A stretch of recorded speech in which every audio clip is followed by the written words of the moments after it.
Hello everyone, this is part 2 of my video tutorial for how to solve a 4x4, Rubik's 4x4 or Rubik's Revenge.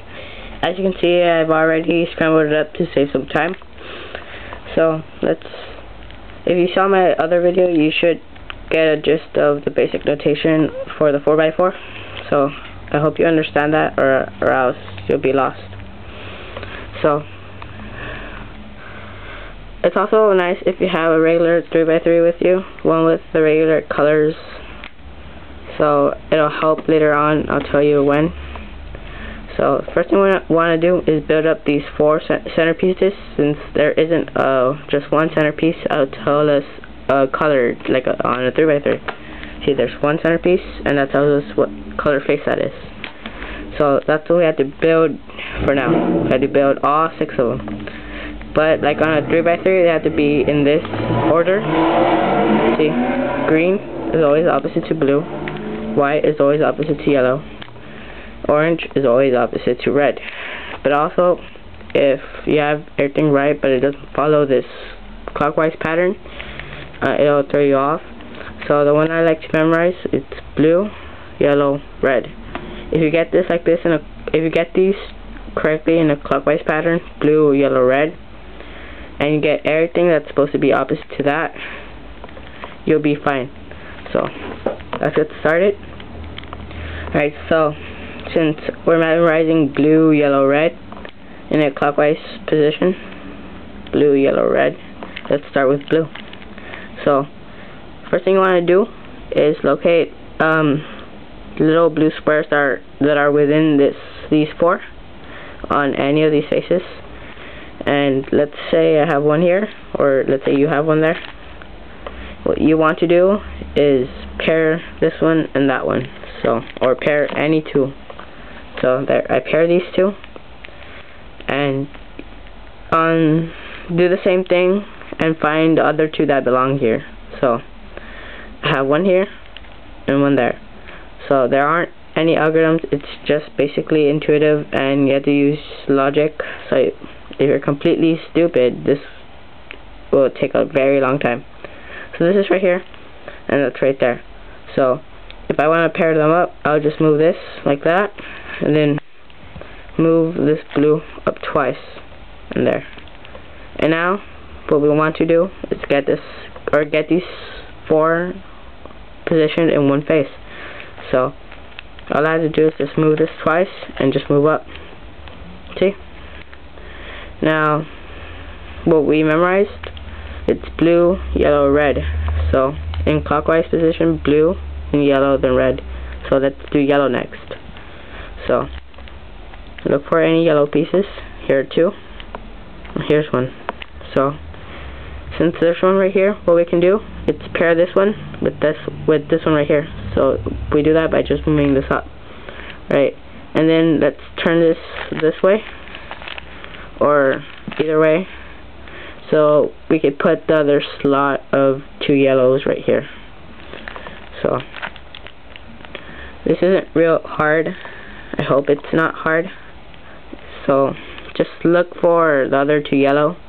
This yellow's right here on the opposite of blue. So, and it's not a real trick or anything, it's just a little thing you have to be careful about. So we're gonna have to move this down here, right? But yeah, that'll mess us up. So what you can do is just turn this vertically and move this up, but you'll move that back up there. So you would have to turn it the other way. So just turn this vertically and then move this blue back to where it should have been. So now we have these 4. So now we could just bring this up, or first we would have to turn this and bring that up. And there we already have 2 centers.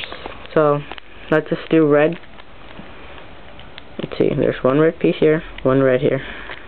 So let's move this twice so that when we move this down, these will pair. But we messed up yellow, so we have to turn this layer vertically and then back up so this yellow stays intact. So what we're focusing on is moving the reds right here, right? Okay. So let's move it up, but that messes up yellow. So we turn this top layer twice and move back down so it doesn't interrupt the yellow. So I already have these two paired here, so what I'll do, turn these vertically and also turn these vertically. I want to get all four of them to be in one spot, and since we have both lines, in order to do that, we do this. We make it so that these two replace these two, and yes, that will mess up your blue, but then we'll turn this face twice and then move this back down, and there you have this done, and your blue was not affected and neither was your yellow. And for me, I also got this.